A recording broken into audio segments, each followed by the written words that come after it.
Good day, Crime Talk aficionados. My name is Scott Reich, and this is Crime Talk. Today is Monday, June 20th, 2022. A quick preview of today's docket. What is the new reason why G Maxwell thinks she shouldn't go to prison? Why didn't the attorneys suing the Michigan's Oxford Community School sue the Crumbleys? More information on that terrible Uvalde matter. Examples of why more information you can get on any subject is better. And college frat parties. It is fun and games until someone nearly dies and is permanently disabled. What a place to abandon your children, a place called Cemetery Island. And then the Disney bus driver getting his chance to go to a magical place. I'll explain. And finally, our dumb criminal of the day. Let's talk about it.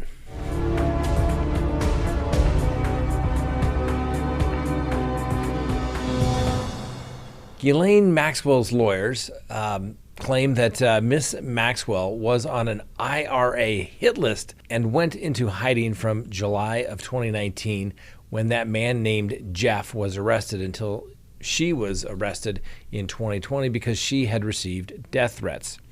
Now, in legal documents prepared for Miss Maxwell's sentencing, which is set for next week, her attorneys claim that this was not her first death threat. Her attorneys tell the judge that Miss Maxwell was on an IRA hit list when her father was a member of parliament back in the late 60s. Now, the lawyers told the court that decades earlier, when Miss Maxwell was just a child and her father was a member of parliament, UK authorities found a hit list of potential targets in a safe house used by the Irish Republican Army. Her team added that Miss Maxwell's name was first on the list. Now, quick background. Robert Maxwell escaped Nazi occupation, enjoyed the British Army, where he won the Military Cross. After the war, he became a British citizen and was the Labour Member of Parliament for Buckingham from 1964 to 1970. Now, the Troubles, the name given to the conflict in Northern Ireland, which lasted from the late 1960s to 1998 and reached its height in 1972, would see 4 members of parliament killed by Republican paramilitary groups.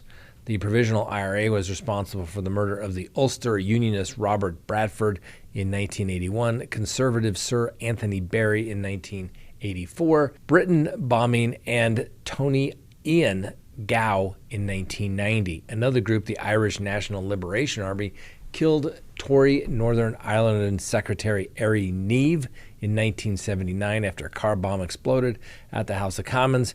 And Ghislaine was also known as the favorite of her disgraced father, who named his yacht the Lady Ghislaine and raided $460 million from his own company's pension fund. Now, filing with the court also said that Miss Maxwell's life has been ruined. Recently, an inmate in her cell block said that an extra 20 years in jail would be worth the money they would get for killing her. Her lawyer stated the inmate who made the threat has been moved to the SHU, which is known as the Special Housing Unit, aka solitary confinement, presumably to protect Miss Maxwell.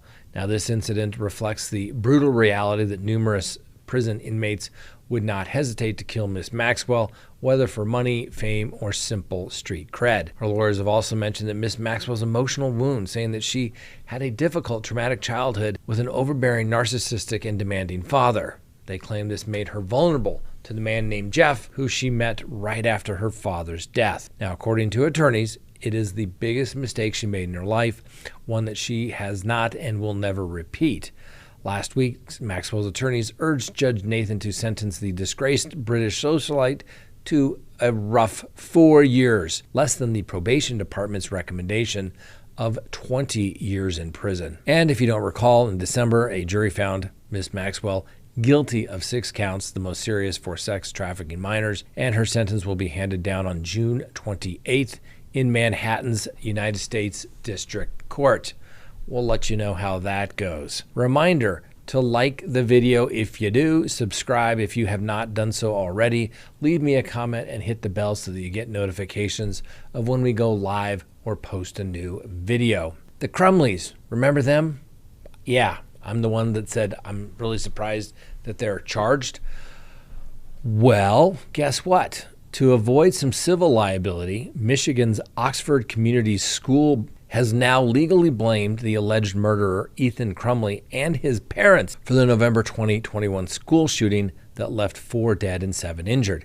Now, according to a notice of a non-party at fault filed in federal court, defense lawyers pointed the finger at Crumbley and his parents, James Crumbley and Jennifer Crumbley, in one of several civil lawsuits filed against the district and its staff. The lawsuits are aimed at the school's alleged transgressions in handling the teen just before he allegedly pulled the trigger.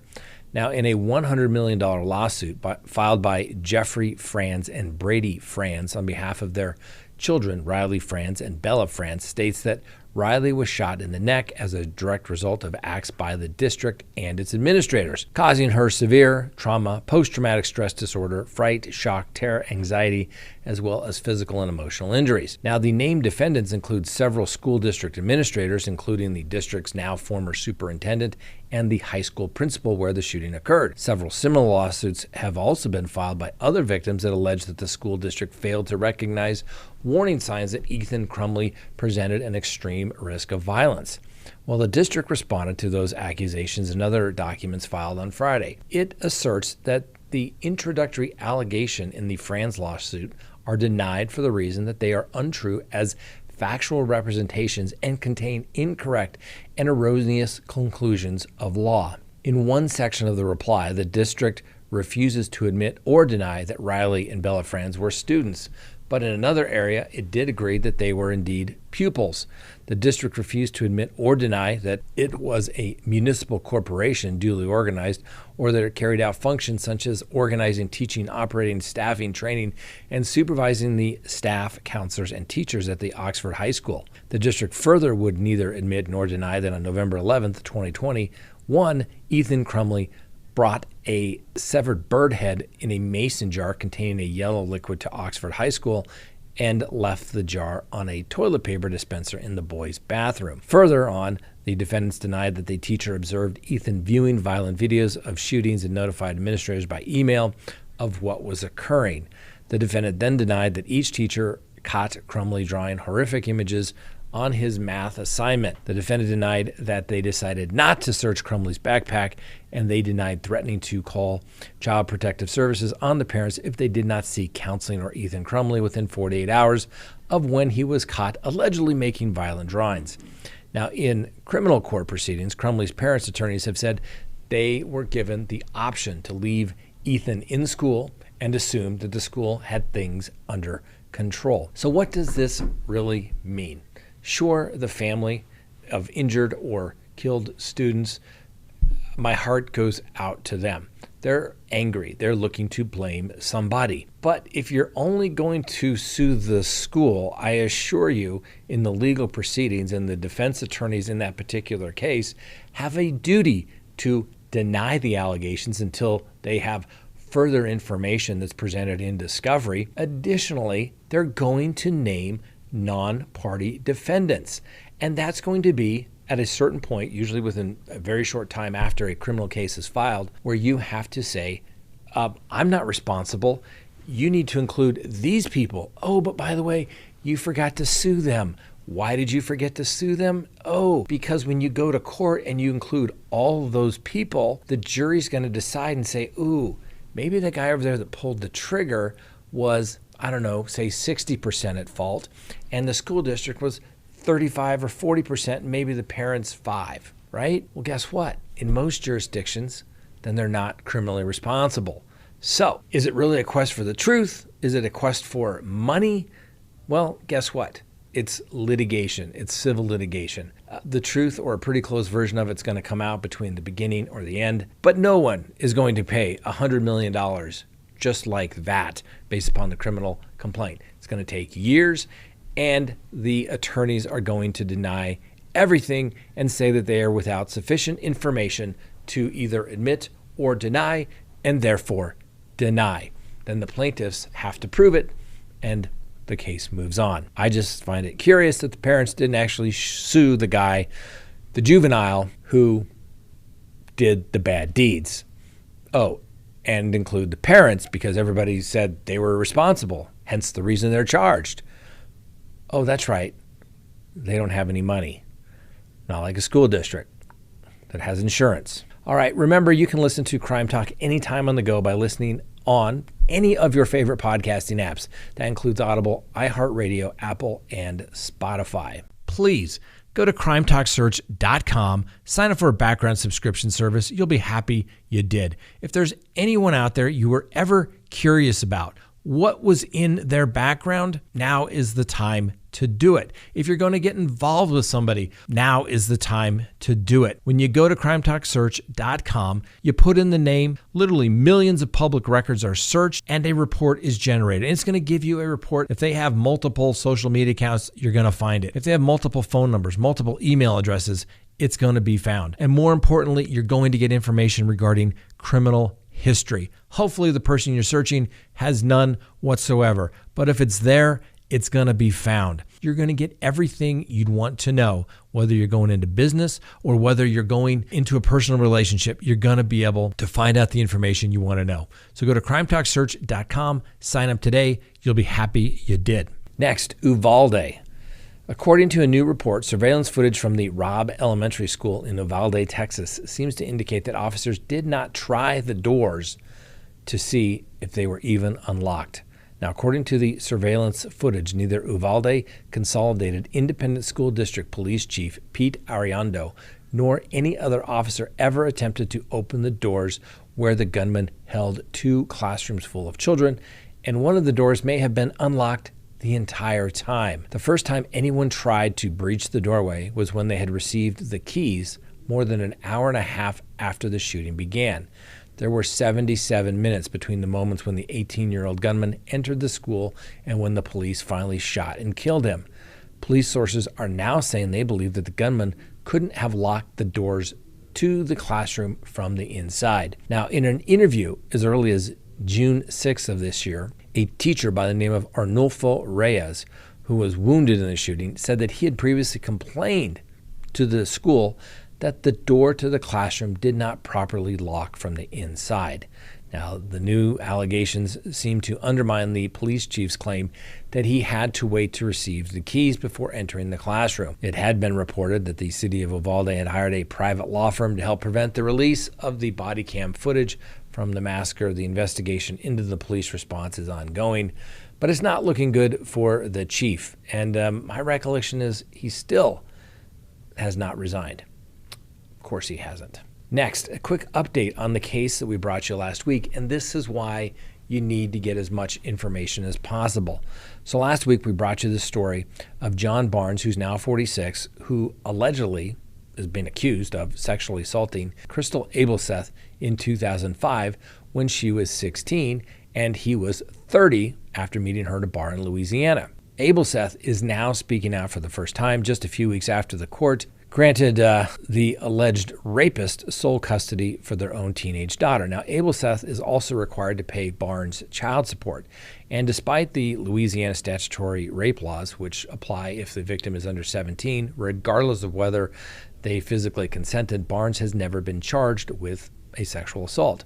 Well, now Barnes is speaking out against the claim, saying that he thought the girl was an adult when they met in 2005 because she was in the bar using a fake ID, telling everyone that she was in fact a college student. Barnes said, "I had no idea she was 16 and I didn't sexually assault her. That is absolutely unequivocally false." He also denied ever laying a hand on his daughter or drugging her, as the girl's mother recently alleged. He claimed he was granted custody of her after her mother gave an unrestricted cell phone, which she used to post sexually explicit videos on TikTok. Abelseth alleged that he drugged and sexually assaulted their daughter, similar to what she alleged he did to her when she was 16. She also claims he was charged because he's well connected in the community. Barnes claims the girl's mother told the child to invent the claims of sexual abuse in a bid to have him arrested. Barnes is now sharing more details of the paternity proceedings and the legal battle he and Abelseth have been going through for years. Now, Barnes says Abelseth created an unstable home for their daughter and they allowed a revolving door of men to sleep over in their house. He also said he only discovered he was the child's father in 2011 when she was 5, and a different man's name, a man in prison, was on the birth certificate. Abel says that Barnes is now blocking her from speaking to their daughter. The pair will meet in court on July 15th. So you have to wonder why it wasn't charged, but when it turns out the prosecutor may have had information that she was using a false ID, it's a little bit mitigating, no doubt. And now there's further claims of sexual assault. Color me skeptical on this one. Good old frat parties. If you've ever been to one, well, you're not really missing anything. A bunch of douchey guys hanging out, drinking. That's right. Well, Ryan Delaney and Thomas Schultz were indicted Friday in Missouri's Boone County. Charges come in connection with the treatment of Daniel Santulli, a teenager whose family says he was forced to drink until his heart stopped during Pledge Month at Phi Gamma Delta last October. They are also known as the Fiji. Now, Schultz is facing an additional felony charge for tampering with physical evidence. Santulli had been left permanently and severely disabled as a result in what his family lawyers say is the worst known hazing incident of abuse in U.S. history. Now, Delante is accused of handing the bottle of vodka to Santulli and telling him to drink, while Schultz was the fraternity's vice president and bought the vodka for the party. Now surveillance footage has emerged of the brutal hazing that night, where the teenager was ordered to down a 1.75-liter bottle of Tito's and had been force-fed to him through a tube. The footage also shows his panicked frat brothers trying to carry him out into a car to take him to the hospital once they realized how severe the condition was. When Santulli passed out and went into cardiac arrest, he was carried to a car and dumped outside a hospital. By the time he got there, he had stopped breathing for long enough to cause severe brain damage. The 19-year-old's blood alcohol content was 0.486, more than 6 times the legal limit for someone to drive. Now he is unlikely to walk, talk, or see ever again. His mother, Mary Pat, has quit her banking job to take care of him full time. The family has filed cases against the fraternity, the owner of the house, and the frat members. Now, the Santulli family's attorney, David Bianchi, has filed a civil suit against members of Phi Delta Gamma, with all but 2 settling out of court. So far, Delante and Schultz are the only people who Boone County has indicted, but further criminal charges are likely.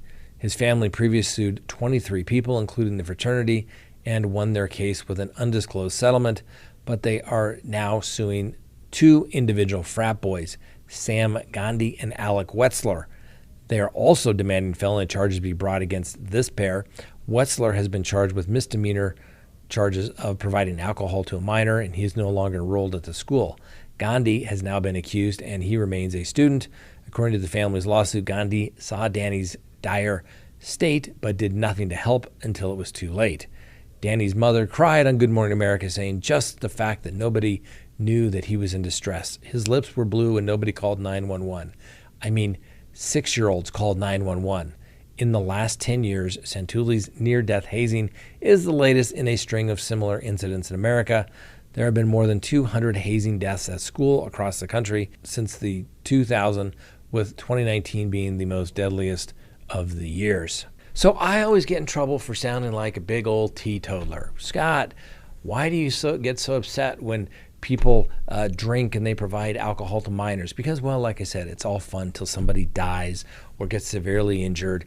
And guess what? Then they go charging everybody. And you have a hazing incident like you do here at school. Come on. Really? These guys probably should be charged and have some pretty severe punishment. These idiots would not drink a liter of Tito's or whatever they were drinking that night themselves.